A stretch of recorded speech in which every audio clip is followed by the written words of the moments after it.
ہم وہی کہیں گے جو ہمارا دین ہم کو بتاتا ہے. عمل کرو تو تمہارا بھلا ہے، نہیں کوئی عمل کرے تو نقصان ہمارا. بسم اللہ الرحمن الرحیم. نحمده ونصلي ونسلم على رسوله الكريم، اما بعد فاعوذ باللہ من الشیطان الرجیم. بسم اللہ الرحمن الرحیم. ان اللہ وملائکته یصلون علی النبی یا ایہا الذین آمنوا صلوا علیہ وسلموا تسلیما. اللہم صل علی سیدنا ومولانا محمد وبارک وسلم صلاۃ وسلاما علیک یا سیدی یا رسول اللہ صلی اللہ تعالی علیہ وسلم. السلام علیکم ورحمۃ اللہ وبرکاتہ. فضائل قرآن مقدس سے متعلق مسلم شریف کے اندر ایک حدیث پاک ہے. عن ابی ہریرہ رضی اللہ عنہ قال قال رسول اللہ صلی اللہ علیہ وسلم.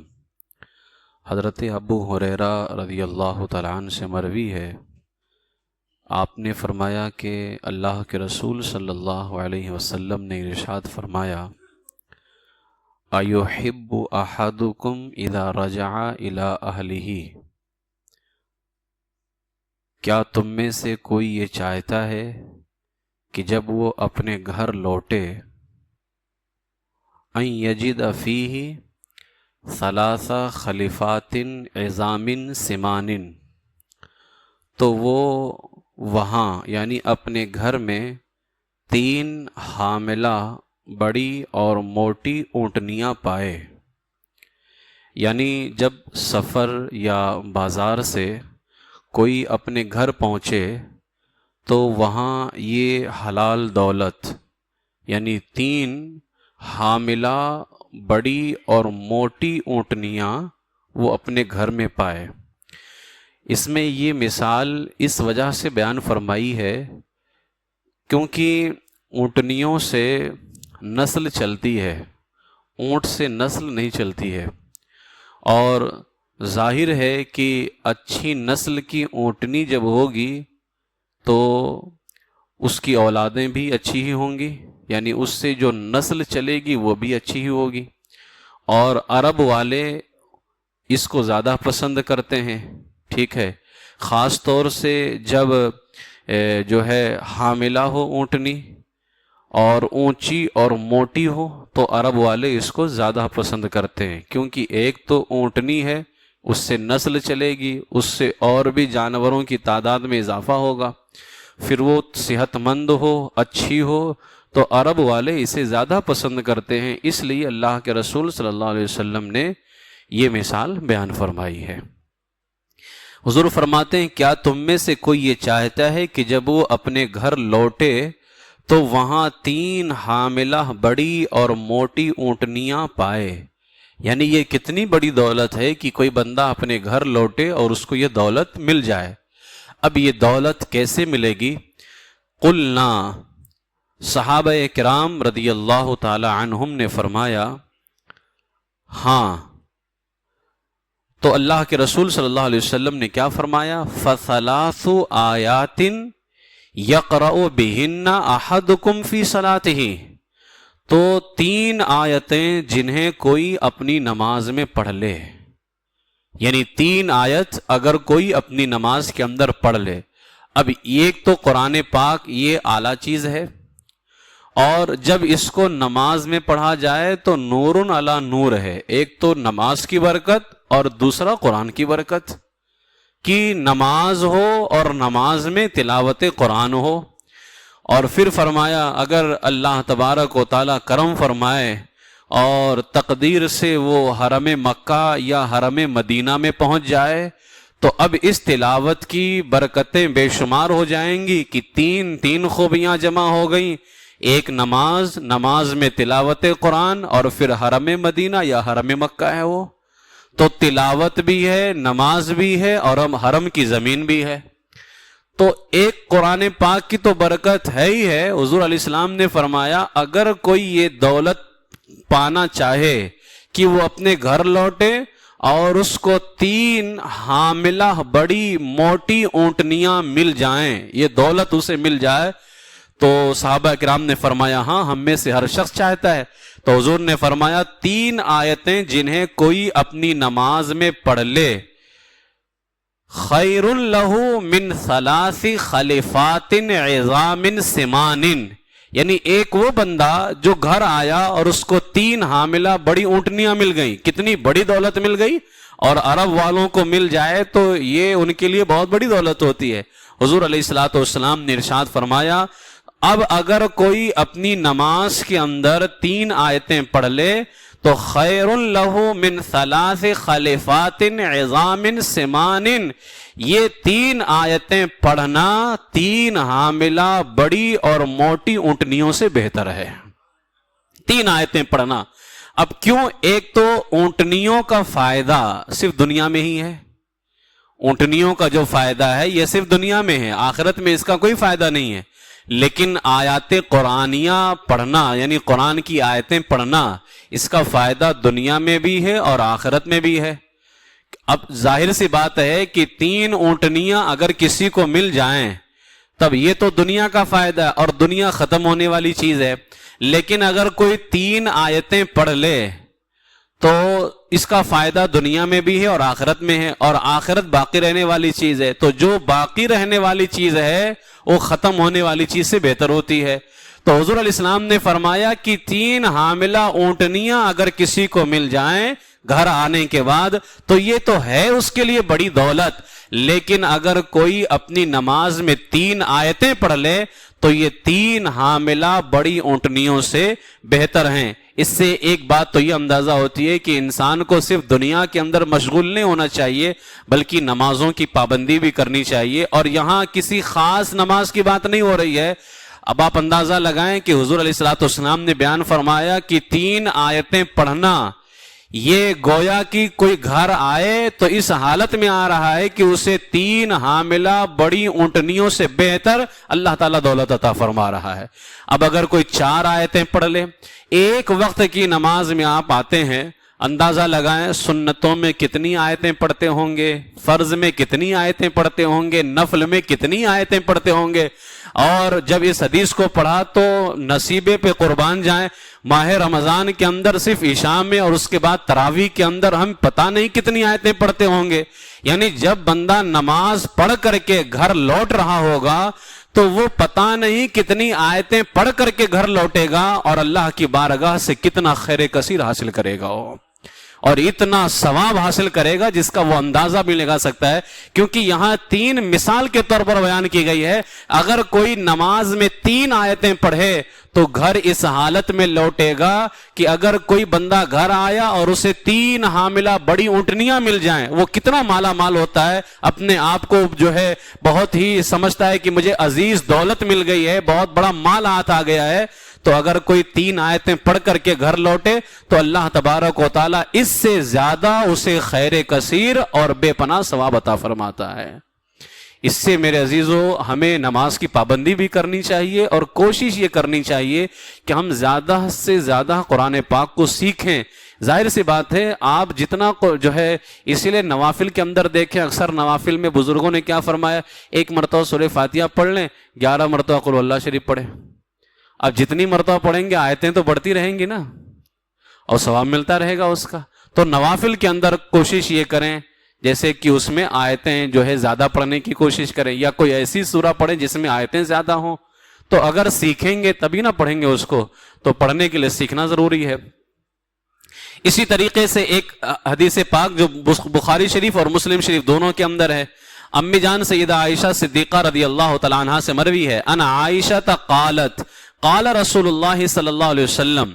امی جان سیدہ عائشہ صدیقہ رضی اللہ تعالیٰ عنہ فرماتی ہیں کہ اللہ کے رسول صلی اللہ علیہ وسلم نے فرمایا، الماہر بالقرآن مع السفرۃ الکرام البررہ، کہ اللہ کے رسول سید عالم صلی اللہ علیہ وسلم نے فرمایا قرآن کا عالم، الماہر بالقرآن، قرآن کا عالم.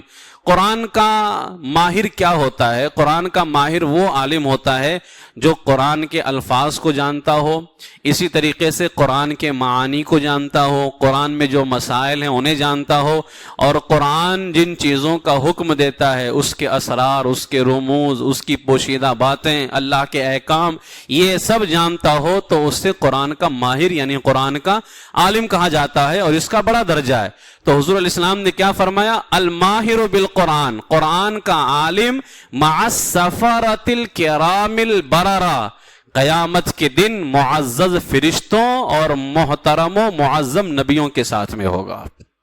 یعنی قرآن کے عالم کی یہ برکت ہے کہ کل قیامت کے دن، ظاہر سی بات ہے وہ قرآن کا عالم ہے تو وہ ان احکامات پہ عمل کرتا ہے، تو انبیاء کرام نے بھی تو اسی پر عمل کیا، اللہ کے احکام پر عمل کیا ہے، فرشتے بھی اللہ کے احکام پہ عمل کرتے ہیں، تو قرآن کا عالم اگر ان احکام پہ عمل کرے تو وہ انہی لوگوں کے ساتھ میں ہوگا قیامت کے دن۔ اور یہ اللہ تبارک و تعالیٰ کی بہت بڑی نعمت ہے کہ اچھوں کا ساتھ مل جائے۔ کسی شاعر نے کہا اگر محمد کا ساتھ ہو جائے پھر تو سمجھو نجات ہو جائے، یعنی یہ بندے کے لیے کامیابی کی دلیل ہے کہ سرکار مدینہ صلی اللہ علیہ وسلم کا ساتھ اسے مل جائے۔ تو حضور نے فرمایا جو قرآن جو ہے کا عالم ہو وہ معزز فرشتوں اور محترم و معظم نبیوں کے ساتھ ہوگا، اور وہ جو قرآن کا عالم تو نہیں ہے لیکن صرف قرآن پڑھتا ہے، اس کے بارے میں کیا ہے؟ والذی یقرأ القرآن، سرکار مدینہ صلی اللہ علیہ وسلم نے فرمایا والذی یقرأ القرآن ویتتع فیہ وہو علیہ شاق لہ اجران، یعنی جو قرآن پڑھتا ہو اور پھر اس میں اٹکتا ہو، یعنی قرآن جب پڑھ رہا ہے اس میں اٹک رہا ہے اور پڑھنا اس پر بھاری ہو رہا ہے کہ قرآن پڑھ نہیں پا رہا ہے لیکن پھر بھی پڑھ رہا ہے، تو سرکار مدینہ صلی اللہ علیہ وسلم نے فرمایا لہو اجران، اس کے لیے اللہ 2 ثواب عطا فرماتا ہے، اس کو 2 ثواب۔ اس کا مطلب بیان کرتے ہوئے نہیں، ایک تو قرآن کے عالم کی سرکار نے شان بیان فرمائی، اس کا تو مقام ہی الگ ہے، اور ایک وہ جو کند ذہن ہے، ذہن کمزور ہے، موٹی زبان ہے، قرآن سیکھ رہا ہے لیکن سیکھ نہیں پا رہا ہے، کوشش کر رہا ہے، ایک وہ بندہ جو یہ سمجھ کر کے کہ میں نہیں پڑھ پاتا ہوں وہ قرآن چھوڑ دے، یہاں اس کی بات نہیں ہو رہی ہے، یہاں اس کی بات ہو رہی جس کی زبان موٹی ہے اور اس سے حروف برابر ادا نہیں ہو رہے ہیں لیکن پھر بھی وہ کوشش کر رہا ہے کہ مجھے قرآن سیکھنا ہے، کیسے بھی کر کے سیکھنا ہے، مرتے دم تک مجھے قرآن سیکھنا ہے، تو سرکار مدینہ صلی اللہ تعالیٰ علیہ وسلم نے فرمایا اللہ تعالیٰ اسے 2 ثواب عطا فرمائے گا، ایک قرآن پڑھنے کا ثواب ملے گا اور ایک جو پریشانی کے اندر پڑھ رہا ہے اللہ اس کا بھی ثواب عطا فرمائے گا اس کو۔ یعنی وہ بندہ جو قرآن پڑھنا جانتا ہے وہ تو پڑھنا جانتا ہے پھر پڑھ رہا ہے، لیکن وہ بندہ جو نہیں جانتا ہے پڑھنا لیکن پھر بھی کوشش کر رہا ہے کہ میں ضرور صحیح کروں گا، چاہے مرتے دم تک صحیح کرنا پڑے، بھلے میری زبان لڑکھڑاتی ہے، میری زبان موٹی ہے، پڑھتا ہوں پھر بھول جاتا ہوں لیکن صحیح ضرور کروں گا مرتے دم تک کے، تو میرے آقا علیہ السلام نے فرمایا اللہ تعالیٰ اس پر زیادہ کرم فرماتا ہے کہ ایک تو وہ پڑھنے والا صحیح پڑھ رہا ہے تو وہ پڑھتا جا رہا ہے لیکن وہ بندہ جس کی زبان اٹکتی ہے، جو پڑھتا ہے پھر بھول جاتا ہے، حضور نے فرمایا اللہ اس پہ زیادہ کرم فرماتا ہے کہ اس کو 2 ثواب عطا فرماتا ہے۔ اس لیے ہمارے لوگوں کو قرآن مقدس جو ہے سیکھنے کی اور سمجھنے کی کوشش کرنی چاہیے۔ حضرت اسی طریقے سے مسلم اور بخاری شریف دونوں میں یہ ایک حدیث پاک موجود ہے، عن ابن عمر، حضرت عبداللہ ابن عمر رضی اللہ تعالیٰ عنہما سے روایت ہے، قال رسول اللہ صلی اللہ علیہ وسلم، اللہ کے رسول صلی اللہ علیہ وسلم نے فرمایا لا حسد الا علی اثنین، صرف 2 لوگوں پر غیبتہ جائز ہے۔ غیبتہ یہاں پر لا حسد، حسد کا معنی یہاں پر جو علماء نے بیان فرمایا وہ یہ کہ غیبتہ رشک کو کہتے ہیں، غین با اور تا حروف مستعلیہ والا اور چھوٹی ہا، غیبتہ یہ رشک کو کہتے ہیں، رشک کے معنی میں ہے، یہاں حسد نہیں مراد ہے۔ اور غیبتہ یعنی رشک کیا ہے تو فرمایا گیا کسی شخص کے اندر کوئی خوبی یا اس کی کوئی نعمت دیکھ کر کے بندہ یہ تمنا کرے کاش مجھے بھی یہ خوبی یا نعمت مل جائے، لیکن اس شخص سے اس خوبی یا نعمت کے ختم ہونے کی تمنا نہ کرے، یعنی یہ نہیں کہ یہ فقیر ہو جائے اور میں مالدار ہو جاؤں، یہ جاہل رہ جائے اور میں عالم بن جاؤں، یہ تمنا نہیں ہونی چاہیے، یہ تو پھر حسد ہے۔ یہ رشک غیبتہ یہ جائز ہے اور دین کے اندر جائز ہے، دنیا میں یہ بھی جائز نہیں ہے، ٹھیک ہے۔ تو فرمایا گیا کہ یہ جو ہے غیبتہ دو لوگوں پر جائز ہے، حسد تو کسی بھی معاملے کے اندر جائز نہیں ہے، ٹھیک ہے، نہ دنیا کے معاملے میں نہ دین کے معاملے میں، ٹھیک ہے، کیونکہ شیطان نے حضرت آدم علیہ الصلوۃ والسلام پر حسد کیا تھا، کسی دنیاوی مال کو دیکھ کر کے نہیں، دینی عظمت کی بنیاد پر ہی۔ تو حسد کرنا نہ دینی معاملے میں جائز ہے نہ دنیاوی معاملے میں جائز ہے۔ ہاں رشک کرنا یہ جو ہے دینی معاملے میں جائز ہے۔ اور حسد کیا ہے؟ حسد یہی ہے کہ دوسرے کی نعمت پہ جلنا اور اس کے ختم ہونے کی تمنا کرنا، یہ حسد ہے، ٹھیک ہے۔ تو یہ نہ دین میں جائز ہے نہ دنیا میں جائز ہے۔ رشک جائز ہے دین کے معاملے میں، دنیا کے معاملے میں یہ بھی جائز نہیں ہے، ٹھیک ہے۔ تو سرکار مدینہ صلی اللہ علیہ وسلم نے کیا فرمایا؟ صرف دو لوگ ہیں جن پر رشک کرنا جائز ہے۔ اب آپ اندازہ لگائیں کہ وہ دو کون لوگ ہیں جن کے پاس اتنی عظیم دولت ہے کہ ان کے اوپر رشک کرنا جائز ہے۔ میرے آقا علیہ السلام نے فرمایا رجل آتاہ اللہ القرآن فہو یقوم بہ آناء اللیل و آناء النہار، ایک وہ جسے اللہ نے قرآن کا علم دیا اور وہ رات دن اسے پڑھتا ہو۔ یعنی سرکار مدینہ صلی اللہ علیہ وسلم کے فرمان کا مطلب یہ ہے کہ یا تو وہ عالم دین ہو یا وہ بندہ جسے قرآن پڑھنا آتا ہے، یعنی صحیح معنوں میں قرآن پڑھ سکتا ہے، مخارج بھی ٹھیک ہیں، سب کچھ اچھا ہے، اللہ کا خاص فضل ہو گیا اس کے اوپر۔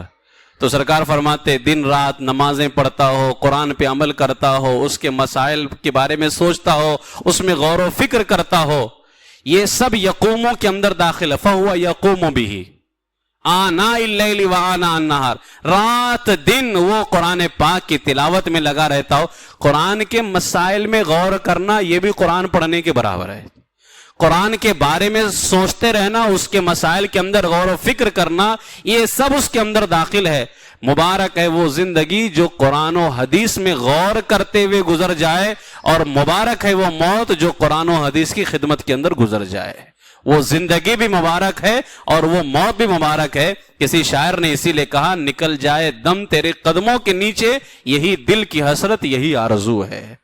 تو اگر زندگی میں اللہ تبارک و تعالیٰ نے یہ نعمت عطا فرمائی ہے میرے عزیزو، جتنا پڑھنا جانتے ہو کم سے کم اتنا پڑھنے کی کوشش کیا کرو، اور جو نہیں پڑھ سکے ہو اس کو سیکھنے کی کوشش کرو۔ لہذا روزانہ کچھ نہ کچھ قرآن پاک کی آیتیں اور سمجھ کر کے سیکھنے کی فضیلت زیادہ ہے، جیسا کہ کل حدیث پاک میں بتایا تھا، سمجھ کر کے سیکھنے کی فضیلت زیادہ ہے۔ اگر آپ کے پاس اتنا ہی وقت ہے کہ آپ صرف سیکھ رہے ہیں تو کم سے کم سیکھ ہی لیجئے، لیکن اگر وقت ہے تو 1 سے 2 آیتیں روزانہ سیکھ کر کے قرآن پاک کو جو سمجھ کر کے سیکھنے کی کوشش کریں۔ تو ایک وہ شخص حضور نے فرمایا جس کے اوپر رشک کرنا، یعنی اگر کوئی بندہ قرآن پڑھ رہا ہے تو آپ اس کے اوپر رشک کیجئے، اللہ تعالیٰ مجھے بھی صحیح معنوں میں قرآن پڑھنے والا بنا دے۔ وہ قرآن پاک کے مسائل پہ عمل کر رہا ہے، آپ رشک کیجئے، اللہ تعالیٰ مجھے بھی قرآن پر عمل کرنے والا بنا دے۔ وہ نماز میں زیادہ سے زیادہ تلاوت کر رہا ہے، ظاہر سی بات ہے کوئی قرآن کا حافظ ہے یا جس کو زیادہ سورتیں یاد ہیں، اب وہ نماز میں خوب لمبی لمبی قیام کر رہا ہے، زیادہ تلاوت کر رہا ہے، آپ رشک کیجئے کاش اللہ تعالیٰ مجھے بھی جو ہے قرآن پاک حفظ کرا دے اور میں بھی نماز میں اسی طرح زیادہ زیادہ تلاوت قرآن کر سکوں، یہ رشک اس کے لیے جائز ہے۔ اور دوسرا شخص کون ہے؟ حضور نے فرمایا وَرَجُلٌ آتَاهُ اللَّهُ مَالًا فَهُوَ يُنْفِقُ مِنْهُ آنَاءَ اللَّيْلِ وَآنَاءَ النَّهَارِ، وہ شخص جسے اللہ نے مال دیا اور وہ رات و دن اپنے مال سے خیرات کر رہا ہے اللہ کے راہ کے اندر۔ اب یہاں پر دیکھیں سید عالم صلی اللہ تعالیٰ علیہ وسلم نے ارشاد فرمایا وہ مالدار جو اپنا مال خرچ کرے رات میں اور دن میں، رات میں خیرات کرنا یہ پوشیدہ طور پر ہے، اور دن میں خیرات کرنا یہ جو ہے ظاہر کر کے ہے۔ یہاں پہلے رات کا ذکر کیوں کیا؟ خفیہ طور پر کیوں ذکر کیا؟ اس وجہ سے خفیہ طور پر خیرات کرنا علانیہ خیرات کرنے سے افضل ہے۔ یعنی کھلم کھلا خیرات کرنا، یہ علانیہ خیرات کرنا جو ہے یہ افضل نہیں ہے، بلکہ خفیہ خیرات کرنا یہ علانیہ خیرات کرنے سے افضل ہے۔